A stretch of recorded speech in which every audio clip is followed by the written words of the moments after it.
Orang ini buka ini tumba, jaga DP hutan lagi, DP air. Iya. Bukan orang kasih rusak ini hutan, orang sendiri yang jaga.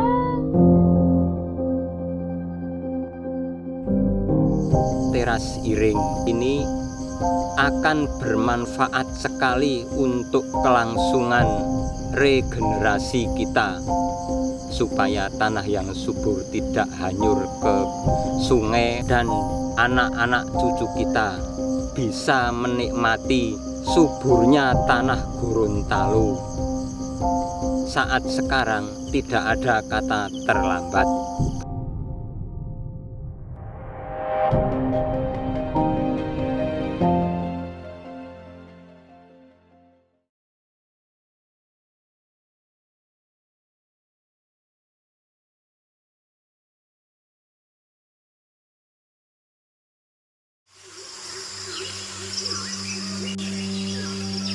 Ini Suaka Marga Satwa Nantu Boliohuto.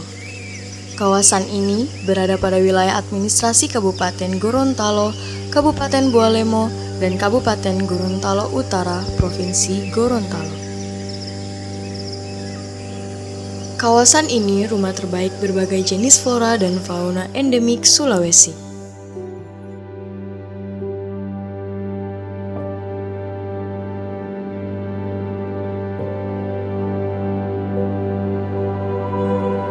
Pengelolaan lahan yang tidak berkelanjutan dan perambahan hutan akan mengancam kekayaan Suaka Marga Satwa Nantu Boliohuto.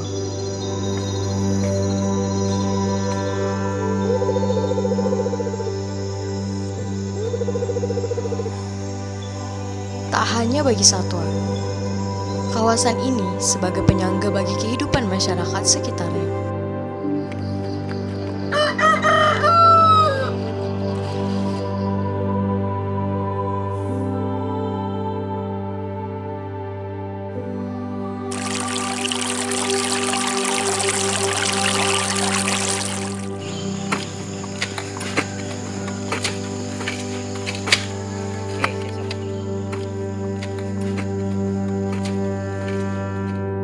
Erosi, banjir. Curah hujan tinggi di wilayah Kabupaten Gorontalo telah menyebabkan banjir di beberapa desa di Kecamatan Boliohuto pada Senin pagi 2 Maret 2020. Dan kekeringan akibat dari kerusakan hutan di bagian hulu akan berdampak pada masyarakat di wilayah hilir. Musim kemarau yang melanda 3 bulan terakhir membuat pemerintah Provinsi Gorontalo menetapkan status siaga darurat kekeringan. Mengapa Japesda memilih 3 lokasi sebagai site program? Ada Desa Juria yang terletak di Kabupaten Gorontalo, kemudian ada Desa Saritani terletak di Kabupaten Bualemo, kemudian juga ada Desa Tamaila yang berada di Kabupaten Gorontalo juga. Nah, ketiga wilayah desa ini di dalam perencanaan program memang dia berada di kawasan Nantu Boliohuto, kawasan Suaka Marga Satwa. Nah, sehingga di samping wilayah 3 site ini memiliki dampak yang positif dan juga ada dampak yang negatif yang ditimbulkan oleh adanya misalnya bencana banjir, longsor dan lain-lain sebagainya. Oleh karena itu 3 site ini menjadi wilayah site program daripada program Japesda dan mitra-mitra yang ada di wilayah 3 program. Untuk mencapai tujuan program, Japesda didukung sepenuhnya oleh Global Environment Facility Small Grants Program GEF SGP Indonesia. Sebagai lembaga host, Japesda membangun hubungan kolaborasi multi pihak dengan pemerintah, akademisi, masyarakat, dan mitra Japesda di Gorontalo untuk mencapai tujuan program.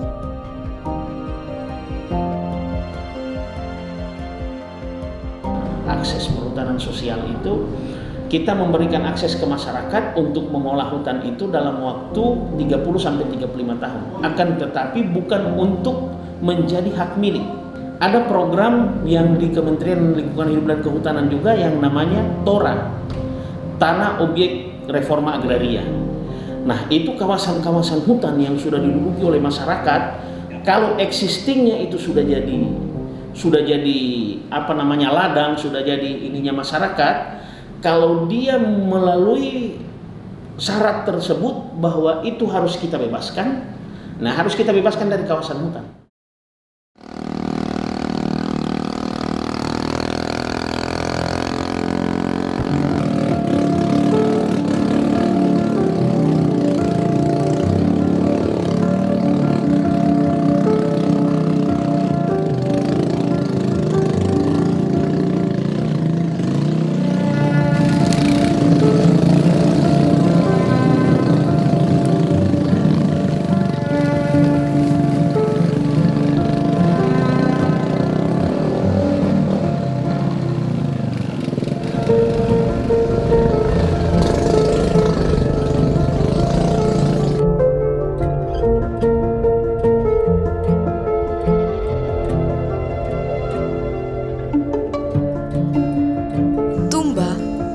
Adalah salah satu dusun yang berbatasan langsung dengan Suaka Margasatwa Nantu Bolioto. Sekitar 128 keluarga di dusun ini tinggal di ketinggian sekitar 1000 mdpl atau 1000 meter di atas permukaan laut. Warga Dusun Tumba, Desa Tamaila Utara, Kecamatan Tolangoula, Kabupaten Gorontalo, sebagian besar mempraktikkan agroforestry kebun campur pada lahan-lahan perkebunan mereka. Tak terkecuali Karisi, warga Dusun Tumba yang memanfaatkan lahan dengan tanaman campuran. Asal tahunan ya begini. Tumpang sari kobong di sini. Banyak tanaman ini satu lahan. Macam-macam. Ini saya punya cuma tanaman lokasi kecil, macam-macam tanaman.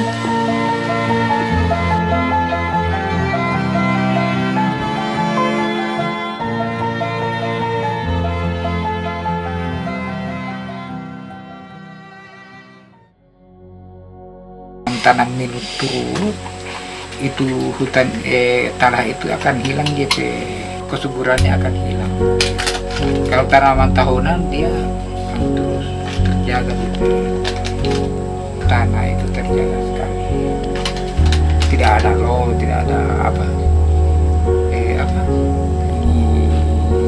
longsor ini tidak ada. Penerapan sistem kebun campur di Dusun Tumba diperkuat oleh Pusat Kajian Ekologi Pesisir dan Kearifan Lokal PKL Universitas Negeri Gorontalo sebagai mitra jaring advokasi pengelolaan sumber daya alam atau JAPESDA yang didukung GEF SGP Global Environment Facility Smart Grants Program Indonesia. Program ini melakukan pendampingan kepada masyarakat Tumba sekitar kawasan penyangga hutan hantu. Beberapa kegiatan yang kami lakukan, misalnya yang paling penting itu adalah pendampingan dalam hal agroforestry, sistem agroforestry. Sistem agroforestry itu sebenarnya mendukung kondisi Tumba menjadi wilayah tangkapan air yang cukup baik dan meningkatkan keanekaragaman tumbuhan atau tanaman budidaya yang ada di sana. Di samping itu adanya potensi wilayah Tumba memiliki perkebunan kakao, itu kami dampingi dengan melakukan pendampingan bagaimana perawatan kakao dengan baik sampai dengan pada pemanenan, pasca panennya, termasuk juga perkebunan kelapa. Hasil di Tumba itu bahwa melimpahnya hasil produk-produk pertanian di Tumba, misalnya kelapa, itu bisa memiliki potensi yang cukup baik untuk dikembangkan. Misalnya kami mengintervensi dengan adanya kelompok perempuan, membentuk kelompok perempuan pengolah atau penghasil produk VCO atau virgin coconut oil. Itu sangat antusias dilakukan oleh masyarakat atau warga dampingan kami. Selain PKL, ada juga Lembaga Penelitian dan Pengabdian Masyarakat LPPM UNG dengan program energi terbarukan dan ramah lingkungan dengan memberikan teknologi pembangkit listrik tenaga pikohidro untuk masyarakat Tumba. Pikohidro ini sendiri sebagai program kami adalah program yang kami tujukan untuk dimanfaatkan masyarakat, bukan untuk hanya sebagai kebutuhan hidup, tetapi ini juga bisa untuk meningkatkan perekonomian masyarakat, sehingga target pemasangan ini bukan hanya di rumah masyarakat, tetapi di fasilitas-fasilitas publik dan di tempat-tempat untuk rumah produksi dan di tempat-tempat usaha untuk meningkatkan perekonomian masyarakat. Sehingga kami berharap program ini juga bukan hanya akan menyentuh dari sisi perekonomian, juga dari sisi konservasi daerah tangkapan air.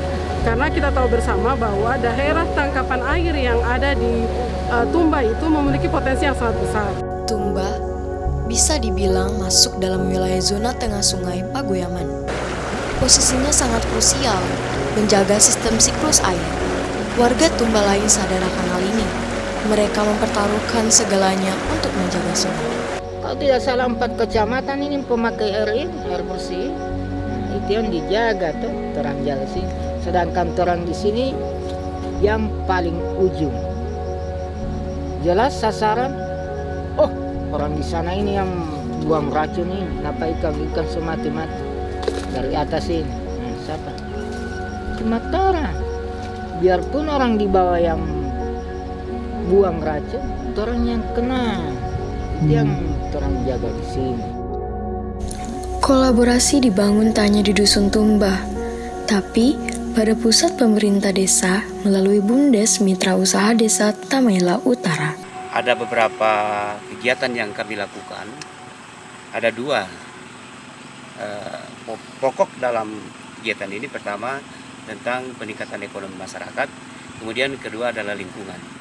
Kebetulan dalam kegiatan kami dalam lingkungan itu adalah penanaman pohon di sepanjang sungai, sempadan kiri kanan sungai, dengan tujuan untuk menjaga dan menambah debit air. Kemudian yang kedua adalah jangan sampai terjadi ada kelongsoran sungai kiri kanan, sungai yang kiri kanan sekarang.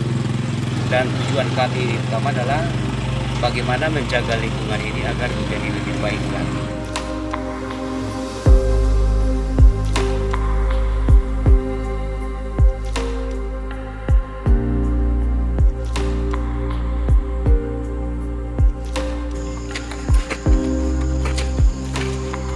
Aktivitas ini adalah terasering, salah satu aktivitas program kelompok tani Marsudi Lestantun. Kelompok ini adalah warga SP3 Pabuta. SP3 adalah sebuah dusun program transmigrasi di Desa Saritani, Kecamatan Wonosari, Kabupaten Bualemo, Provinsi Gorontalo. SP3 akronim dari Satuan Permukiman 3. SP3 sama halnya dengan Tumba, berbatasan langsung dengan Suaka Marga Satwa Nantu. Di sini warga tidak merambah hutan. Warga SP3 melalui kelompok tani Marsudi Lestantun melakukan kegiatan pengelolaan lahan secara berkelanjutan dengan model terasering pada lahan miring sekitar 45 derajat. Karena teras iring merupakan salah satu kegiatan yang diutamakan terutama di lahan miring. Yang pertama adalah untuk menahan supaya tanah yang subur tidak hanyut dibawa oleh derasnya air hujan seandainya terjadi hujan yang lebat. Yang untuk teras iring sendiri yang saya hadapi, kalau khususnya di Gorontalo ini memang yang saya akui terutama yaitu di suhu panas. Ya terus terang saya harus banyak bekal, terutama bekal air. Itu yang memang yang tantangan pertama yang saya hadapi adalah dari suhu panasnya di Gorontalo. Di Gorontalo, dalam praktek bercocok tanam, petani masih melestarikan salah satu kearifan lokal bernama Panggoba. Panggoba dalam bahasa Gorontalo adalah orang yang menguasai ilmu perbintangan dan mampu membaca tanda-tanda alam, sehingga Panggoba seperti telah menjadi kalender musim karena ia menentukan kapan harus menanam. Ya, Ya kalau di pertanian itu, kalau perbintangan itu dalam 1 tahun itu ada mulai dari Januari tuh. Bulan Januari ini dia tanggal 8 itu dia butuh loh. Kalau butuh itu dia terbenam matahari, dia timbul butuh itu tanggal 8 itu.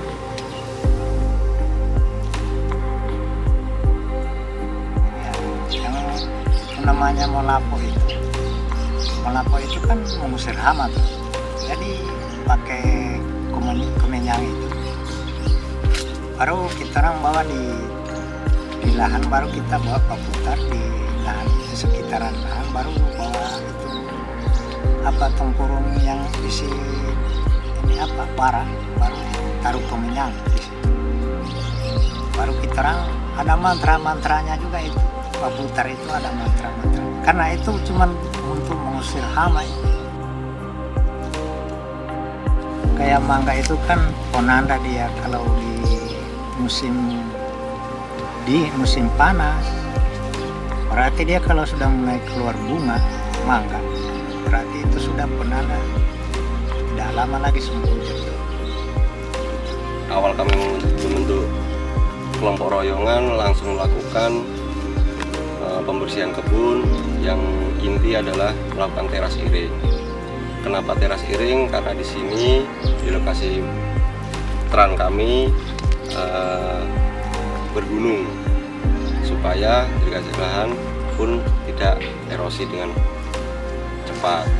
Karena kami berkeinginan jauh lebih lama dan keawetan dari kebun kami pun mudah-mudahan sangat baik.